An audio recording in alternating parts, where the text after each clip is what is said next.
Hey guys, Greg from RME 4x4.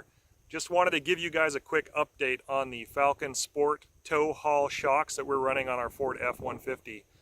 We are down here in Baja, Mexico, just exploring. Been down here for about a week, and we are hauling a little adventure trailer behind us that is an out from Anchor Mountain Overland.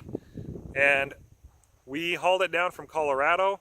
We've been down here exploring on dirt roads, and we've been putting these shocks through their paces off-road, with the trailer, without the trailer, and I've been incredibly impressed. If there's one word that I could use to describe how the Falcon shocks work, it's control.